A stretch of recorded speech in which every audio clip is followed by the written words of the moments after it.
بسم اللہ والصلاة والسلام علی رسول اللہ اما بعد۔ میرے بہت ہی قابل احترام بزرگوں، ملت اسلامیہ کے غیور نوجوانوں، آج میری گفتگو کا عنوان ہے مدارس اسلامیہ کیا ہیں اور ان کا تعاون کیوں ضروری ہے۔ آپ کو یہ بات معلوم ہونا چاہیے کہ مدارس اسلامیہ کی تاریخ اتنی ہی پرانی ہے جتنی پرانی تاریخ حضرت انسان کی ہے۔ اللہ تعالیٰ نے جب حضرت آدم علیہ السلام کو پیدا فرمایا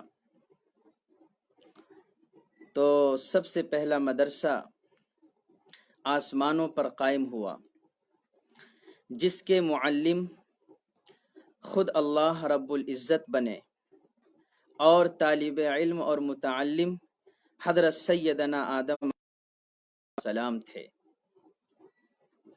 اس سے معلوم ہوا کہ استاذ اگر ایک ہو اور طالب علم بھی ایک ہو تو بھی مدرسہ چل سکتا ہے، اور اس کا تذکرہ قرآن کریم کے پہلے پارے میں تیسرے صفحے پر موجود ہے، وَعَلَّمَ آدَمَ الْأَسْمَاءَ كُلَّهَا۔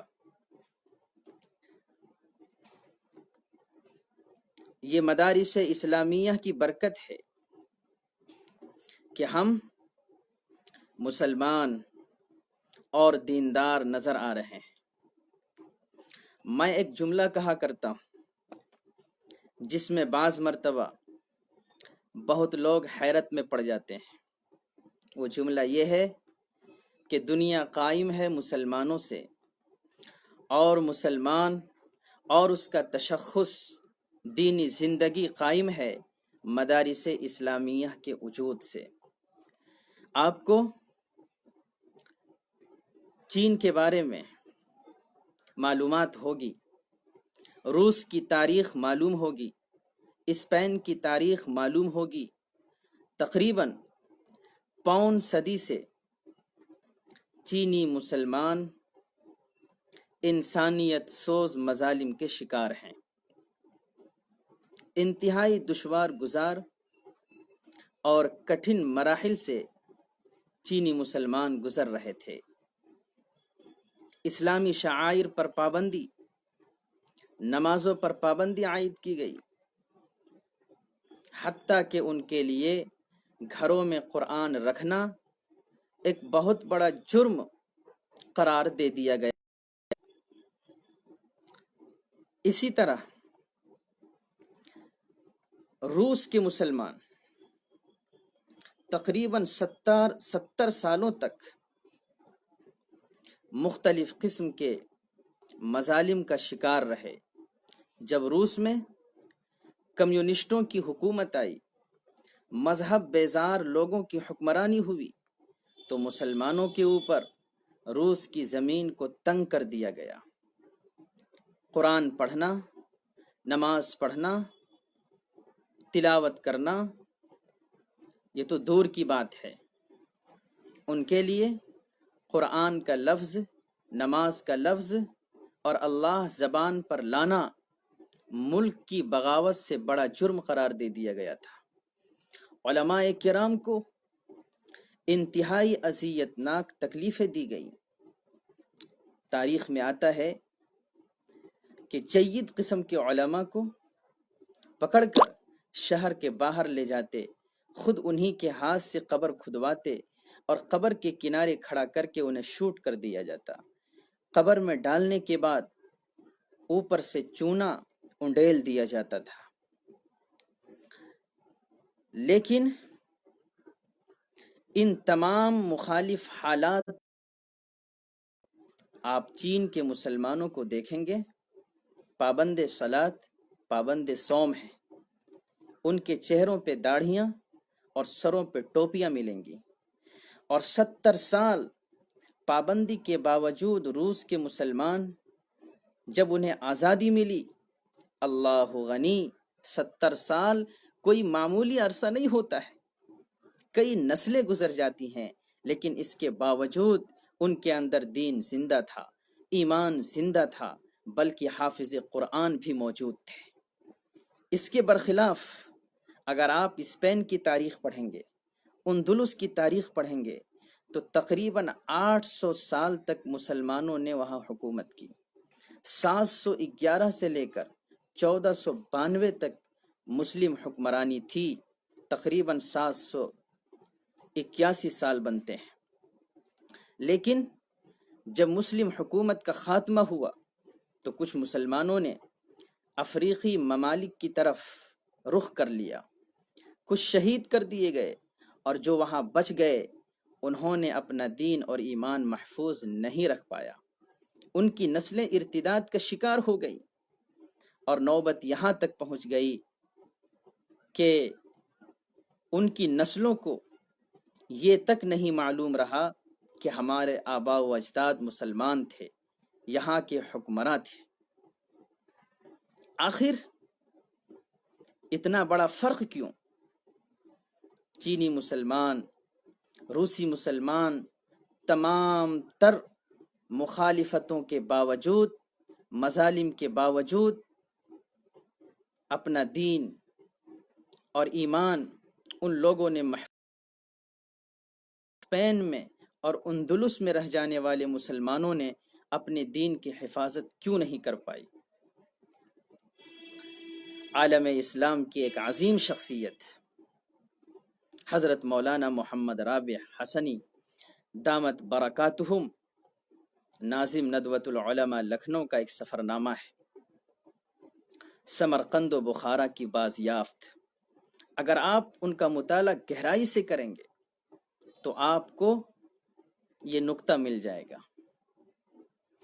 کہ روس اور چین کے مسلمانوں نے بڑی تعداد میں مدارس اسلامیہ بنا رکھے تھے، لیکن اسپین کی تاریخ میں، اندلس کی تاریخ میں آپ کو سب کچھ ملے گا، لیکن باضابطہ مدارس کی تعداد یا تو نہیں ملے گی، یا تو جس پیمانے پر ہونا چاہیے اس پیمانے پر نہیں ملے گی۔ اور اس کی تائید علامہ اقبال کے ذریعے سے بھی ہوتی ہے۔ علامہ اقبال رحمۃ اللہ علیہ مدارس کے تعلق سے بہت اچھے خیالات نہیں رکھا کرتے تھے، لیکن جب ان کا دورہ اسپین کا ہوا، اندلس کا ہوا، اور انہوں نے وہاں کی تباہی دیکھی کہ 800 سالہ مسلم حکمرانی کے باوجود مسلمانوں کا نام و نشان ختم کر دیا گیا تھا، ایک دو نشانی مسجد قرطبہ وغیرہ کے علاوہ مسلمانوں کا نام و نشان بالکل ختم کر دیا گیا تھا۔ جب وہاں سے واپس آئے تو ان کے دلوں میں مدارس کے تعلق سے جو غلط خیالات تھے وہ ختم ہو گئے تھے، اور مدرسے کی عظمت ان کے دلوں میں بیٹھ چکی تھی، اور آ کر اپنی قوم سے مخاطب ہو کر انہوں نے کہا، اے لوگو، ان مدارس کو بوریوں پر اور ٹوٹی چٹائیوں پر بیٹھ کر پڑھانے والوں اور پڑھنے والوں کو اسی حالت پر رہنے دو، ورنہ جانتے ہو اگر یہ مدارس نہیں رہیں تو کیا ہوگا؟ وہی ہوگا جو میں اسپین سے دیکھ آیا ہوں۔ قطب مینار، تاج محل، ایک دو نشانی کے علاوہ تمہارا نام و نشان اس ملک سے ختم ہو جائے گا۔ آخر کچھ تو بات ہے کہ اسلام دشمن طاقتیں مدرسے کو بدنام کرنے کی کوششیں کرتی رہتی ہیں۔ انہیں پتہ ہے کہ مسلمانوں کو دینی اسپرٹ انہی مدارس سے ملتی ہے، ان کے ایمان کو تازگی انہی مدارس سے پڑھنے والے علماء کے ذریعے ملتی ہے۔ نمبر 2، پوری دنیا باطل طاقتیں، اسلام دشمن عناصر متحدہ محاذ بنا کر اسلام اور مسلمانوں کے خلاف کھڑے ہو چکے ہیں۔ کبھی حملہ قرآن پر ہوتا ہے تو کبھی اسلام پر، تو کبھی آقا نامدار جناب محمد الرسول اللہ صلی اللہ علیہ وسلم کی عزت و حرمت پر، کبھی ماں عائشہ اور امہات المؤمنین کے ناموس پر، تو کبھی صحابہ جیسی مقدس ترین جماعت پر حملہ ہوتا ہے۔ آپ کو معلوم ہے باطل کی ان یلغاروں کے سامنے، ان حملوں کے سامنے سد سکندری بن کر کون کھڑا ہے؟ ان کا مقابلہ کون کر رہا ہے؟ دین اور اسلام کے اوپر ہونے والے ہر حملے کا جواب کون دے رہا ہے؟ وہ علماء ہیں، علماء ہیں، علماء ہیں۔ اگر یہ مدارس نہ رہے، علماء کہاں سے آئیں گے؟ دین کا دفاع کون کرے گا؟ دین کی حفاظت جو پوری امت پر فرض ہے نبھائے گا۔ نمبر 3، اس وقت پوری دنیا میں مغربی تہذیب، مغربی کلچر، مغربی تمدن، مغربی طور طریق، مغربی رہن سہن، جس کا خلاصہ بے حیائی، بے شرمی، عورت اور مرد کے درمیان کی حد ختم کر دینا، پوری دنیا میں قائم کرنے کی کوشش کی جا رہی ہے۔ ایسے میں اللہ رب العالمین کی طرف سے پیارے آقا علیہ الصلاۃ والسلام کے ذریعے جو ہمیں طریقہ ملا ہے رہن سہن کا، معاشرت کا، شادی بیاہ کا، پورا ایک اسلامی کلچر ہے، اسلامی تہذیب ہے، اسلامی ثقافت ہے، اس کی آبیاری، اس کی حفاظت کون کر رہا ہے؟ قوم میں، ملت میں، معاشرے میں اس کو لاگو کرنے کی اور پورے معاشرے کو اسلامی طور طریق پر کھڑا کرنے کی کوششیں کون کر رہا ہے؟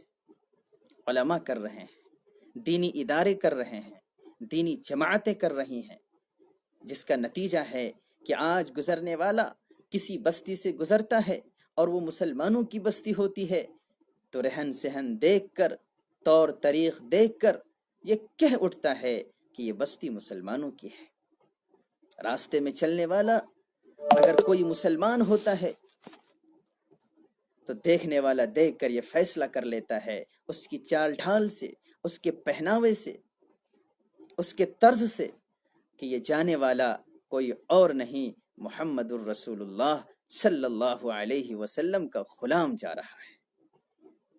اگر یہ مدارس نہ رہے، اس سے علماء نہ پیدا ہوں، حفاظ نہ پیدا ہوں، تو پھر دینی تہذیب، اسلامی کلچر، اسلامی ثقافت کی اہمیت کون بیان کرے گا اور کس کے ذریعے سے معاشرے میں اسلامی طور طریق رائج ہوں گے؟ نمبر 4، دین کے جتنے شعبے ملک میں پھیلے ہوئے ہیں ان سب کی رہبری، ان سب کی ذمہ داری کون نبھا رہا ہے؟ اگر یہ مدارس نہ رہیں، علماء نہ رہیں، تو مسجدوں میں امام کہاں سے آئے گا؟ مؤذن کہاں سے آئے گا؟ اور پھر ہمیں نماز کے مسائل کون بتائے گا؟ جمعہ کون پڑھائے گا؟ عیدین کون پڑھائے گا؟ ہمیں روزے کے مسائل کون بتائے گا؟ ہمارے گھروں میں جب بچے پیدا ہوں گے تو ان کے کانوں میں اذان کون دے گا؟ نکاح کا وقت ہوگا تو نکاح کون پڑھائے گا؟ اور جب جنازہ اٹھے گا تو جنازے کی نماز کون پڑھائے گا؟ دنیا کے مختلف شعبوں میں جب مسائل کی ضرورت پڑے گی تو آخر مسائل کن سے پوچھے جائیں گے؟ اور اس سے آگے بڑھ کر ہم اپنے بچوں کو، اپنی نسلوں کو دیندار بنانے کے لیے، صحیح معنوں میں مسلمان بنانے کے لیے قرآن پڑھاتے ہیں، دین اور اسلام کی بنیادی باتیں بتاتے ہیں۔ ذرا سوچئے، اگر علماء نہ رہیں، حفاظ نہ رہیں تو ہمارے بچوں کو قرآن کون پڑھائے گا؟ دین کی بنیادی باتیں کون بتائے گا؟ اور ہماری نسلوں کو مسلمان بنا کر کون رکھے گا؟ اور پھر اللہ نے ہمیں جس مقصد کے لیے پیدا کیا ہے، آخرت کی تیاری، اس کی فکر کون دلائے گا؟ جنت کے راستوں پر لانے کی کوشش کون کرے گا؟ گناہوں سے بچانے کی فکر کون کرے گا؟ یقیناً یہ اور اس طرح کے بہت سارے اہم کام کہاں سے ہو رہے ہیں؟ اس کا جواب ہے مدارس سے، علماء کے ذریعے سے ہو رہے ہیں۔ اس لیے مدارس ہمارے لیے بہت زیادہ قیمتی ہیں۔ اگر میں یہ کہوں تو یہ بات بیجا نہیں ہوگی کہ ہمارے گھر سے، ہمارے مکان سے، ہمارے کاروبار سے، ہمارے کارخانے اور فیکٹریوں سے یہ مدارس زیادہ قیمتی ہیں، بلکہ ہمارے محلے کی مساجد سے بھی مدرسے زیادہ قیمتی ہیں، کیونکہ اگر مدرسے نہیں رہیں گے تو مسجدوں کو امام نہیں ملے گا، مؤذن نہیں ملے گا، نماز پڑھانے والا نہیں ملے گا، جس کا نتیجہ مسجدوں کی ویرانی کی شکل میں ظاہر ہوگا۔ ان سب وجوہات کی بنیاد پر مدارس اسلامیہ دین کے قلعے ہیں اور معاشرتی، اسلامی معاشرتی نظام کے لیے، اسلامی تہذیب و تمدن کے لیے ریڑھ کی ہڈی کی حیثیت رکھتے ہیں۔ اس لیے مدارس کا تعاون کرنا ہمارے اہم مقاصد میں شامل، اور اللہ کے فضل سے ہم مدارس کا تعاون کرتے ہیں، دل کھول کے کرتے ہیں۔ رمضان کے مہینے میں مدارس کے سفراء، مدارس کے محصلین اور مدارس کے نمائندے آپ کی خدمت میں پہنچا کرتے تھے، اور آپ انہیں بڑی تعظیم اور تکریم کے ساتھ مدارس کے لیے چندہ پیش کیا کرتے تھے۔ لیکن اس بار لاک ڈاؤن ہے، مدرسے کے سفراء، مدرسے کے نمائندگان آپ تک نہیں پہنچ سکیں گے۔ تو ان حالات میں ہم مدارس کا تعاون کیسے کریں؟ دو شکلیں، ایک یہ ہے کہ جن مدارس کو آپ چندہ دیتے ہیں، اگر ان کا رابطہ نمبر ہے اور ان سے اکاؤنٹ نمبر لے سکتے ہیں تو ضرور لیں، اور اکاؤنٹ کے ذریعے اپنی زکوٰۃ، اپنی صدقات اور اپنی عطیات ان تک ٹرانسفر کرنے کی کوشش کریں۔ اور اگر رابطہ نمبر نہیں ہے، اکاؤنٹ نمبر نہیں ہے، یا ہے لیکن آپ یہ کام نہیں کر سکتے ہیں، تو پھر جس مدرسے کا چندہ آپ کے پاس ہے، بازار جائیے، ایک لفافہ خریدیے یا ربڑ خریدیے، اور جس مدرسے کا جتنا چندہ ہے اس کو لفافے میں ڈالیے، اور اوپر لفافے پر مدرسے کا نام رقم کر دیجیے، یا ربڑ میں وہ پیسہ رکھیے اور ایک سادے پرزے پر مدرسے کا نام لکھ کر پیسے کے ساتھ دبا دیجیے اور محفوظ جگہ میں اس کو رکھ دیجیے۔ جب مدارس کے سفراء اور مدارس والے سفر کی سہولت ہو جانے کے بعد آپ تک پہنچیں گے تو بڑی عزت کے ساتھ اور بڑی تکریم کے ساتھ انہیں یہ ہدیہ پیش کر دیجیے۔ اور اگر مدرسے والوں کے نمبرات آپ کے پاس ہیں تو میں کہتا ہوں کہ ضرور ان سے رابطہ کریں، اور مدارس کے ذمہ داران کو یقین دلائیں کہ حضرت فکر کرنے کی بات نہیں ہے، آپ کا چندہ محفوظ طریقے سے رکھ دیا گیا ہے۔ اور اگر ہو سکے تو چندہ بڑھا کر دینے کی کوشش کریں، کیونکہ بہت سے نچلی سطح کے لوگ مدارس کا تعاون کیا کرتے تھے، متوسط طبقے کے لوگ اچھی خاصی رقم دیا کرتے تھے، لیکن ایک لمبے لاک ڈاؤن کی وجہ سے معاشی تنگی آئی ہوئی ہے، اور ہو سکتا ہے نچلی سطح کے لوگ اور متوسط طبقے کے لوگ مدرسے میں بہت زیادہ تعاون نہ کر سکے۔ ایسے وقت میں اہل دولت، اہل ثروت اور مالداروں کی بہت بڑی ذمہ داری بنتی ہے کہ زکوٰۃ تو دینا ہی ہے، اس کے علاوہ بھی مدرسے میں امداد کرنے کی کوشش کریں اور چندہ بڑھا کر دینے کی کوشش کریں۔ وہ اللہ جس نے آپ کو اتنی دولت اور اتنے مال سے نوازا ہے، یقین جانیے وہ اللہ آپ کی دولت میں، آپ کے مال میں ضرور برکت عطا فرمائے گا۔ اگر ہم نے ایسا نہ کیا تو کہیں ایسا نہ ہو کہ عید کے بعد کوئی مدرسہ اس وجہ سے تکلیف میں مبتلا ہو، اس وجہ سے تنگی کا شکار ہو کہ ان کے پاس وسائل نہیں ہیں، اساتذہ کو دینے کی تنخواہیں نہیں ہیں، بچوں کو کھلانے کا انتظام نہیں ہے، اور ان مدرسوں کو بند کرنا پڑے۔ اگر ایسا ہوتا ہے، خدا نہ کرے، خدا نہ کرے، تو یہ ہمارے لیے بہت بڑی بدقسمتی کی بات ہوگی۔ اس لیے دل کھول کر خرچ کریں، کسی مدرسے کا نقصان نہ ہونے پائے، اور چھوٹے مدارس کا بھی خاص طور پر خیال رکھیں، بڑے مدارس کا بھی اور چھوٹے مدارس کا بھی۔ علماء کے لیے جہاں بڑے مدارس کا ہونا ضروری ہے، وہیں پر چھوٹے مدارس کا ہونا بھی ضروری ہے۔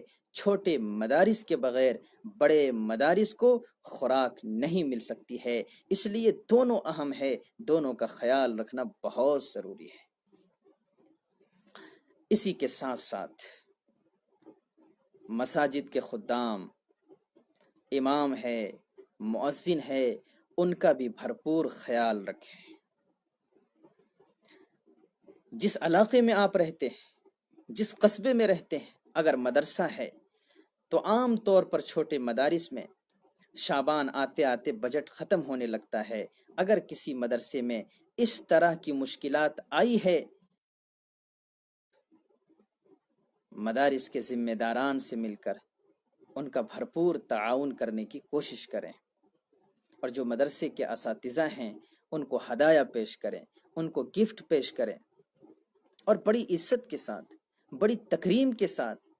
آپ کے دل میں ہرگز یہ خیال نہیں آنا چاہیے کہ یہ ضرورت مند لوگ ہیں۔ جس طرح آپ ایک ڈاکٹر کو فیس دیتے ہیں، ایک وکیل کو فیس دیتے ہیں، جبکہ وہ ہماری دنیا بنانے کی کوشش کرتے ہیں، اور دیتے وقت ہم ان پر احسان نہیں سمجھتے، بلکہ ہم اپنے آپ کو ضرورت مند سمجھتے ہیں۔ اسی طریقے سے یہ حفاظ، یہ علماء، یہ مدرسے کے مدرسین، یہ مساجد کے ائمہ اور مساجد کے مؤذنین، یہ ہمارے دین کی فکر کرتے ہیں، ہمارے لیے دین کی خدمت کرتے ہیں، ہمارے لیے آخرت کی فکر کرتے ہیں۔ اس لیے جب ہم ان کو دیں تو ضرورت مند سمجھ کر نہیں، بلکہ ہم خود کو ضرورت مند سمجھیں اور ان سے دعائیں لینے کی کوشش کریں۔ ہاں، ایک بات یاد آئی، بڑی اہم بات، ہر سال رمضان میں چندے کے لیے مدارس کی نسبت سے اچھے علماء جایا کرتے تھے۔ بہت سے لوگ مدرسے کے شیخ الحدیث ہوتے ہیں، بہت سے لوگ اللہ کے ولی ہوتے ہیں، ان میں کتنے ایسے ہوتے ہیں جن کی دعا اللہ کی بارگاہ میں قبول ہوا کرتی ہے، ہمارے دروازے تک پہنچتے تھے، ہماری آفسوں تک پہنچتے تھے، اور ہم ان سے دعاؤں کی درخواست کرتے تھے کہ حضرت ہمارے لیے دعا کریے گا۔ میرے دوستو، ایک ہے دعا کروانا اور ایک ہے دعا لینا۔ ہر رمضان ہم دعا کروانا چاہتے تھے اور دعا کرواتے تھے، دعا کی درخواست کیا کرتے تھے، لیکن اس سال دعائیں لینے کا وقت ہے، اور دعائیں کروانے کا مزاج مت بنائیے، دعائیں لینے کا مزاج بنائیے۔ جو دعائیں لی جاتی ہیں وہ دل سے نکلی ہوئی ہوتی ہیں۔ آپ اپنے مقام پر رہتے ہوئے اگر مدارس کا تعاون پیش کریں گے تو یقیناً مدرسے کا شیخ الحدیث، مدرسے کا مفتی، اور مدرسے میں جو اللہ کے ولی ہوں گے، جو تہجد گزار ہوں گے، وہ ضرور آپ کے لیے بغیر دعاؤں کی درخواست کیے ہوئے دعائیں کریں گے، اور وہ دعائیں دل سے نکلیں گی، اور پھر آپ کی دنیا اور آخرت دونوں سنوار جائے گی۔ اس لیے آپ ان گزارشات پر ضرور عمل کریں۔ اللہ تعالی ہم سب کو توفیق عطا فرمائے۔ اور اخیر میں ایک گزارش میں اپنی طرف سے زائد کرنا چاہتا ہوں کہ میں بھی ایک مدرسے سے منسلک ہوں، اس میں بھی ضروریات ہیں اور اس میں بھی چندے ہوتے ہیں۔ اگر کسی بھائی کو میری گزارشات اچھی لگے تو آپ ہمارے مدرسے کو بھی چندہ دینے کی کوشش کریں، آپ کی مہربانی ہوگی۔ رابطے کے لیے میں فیس بک ڈیٹیلز میں اپنا نمبر ڈال دیتا ہوں، وہاں سے مجھ سے رابطہ ہو جائے گا، اور پھر مدرسے کا اکاؤنٹ یا جو بھی امداد کی شکلیں بنیں گی آپ ان کے ذریعے سے امداد فرما دیں۔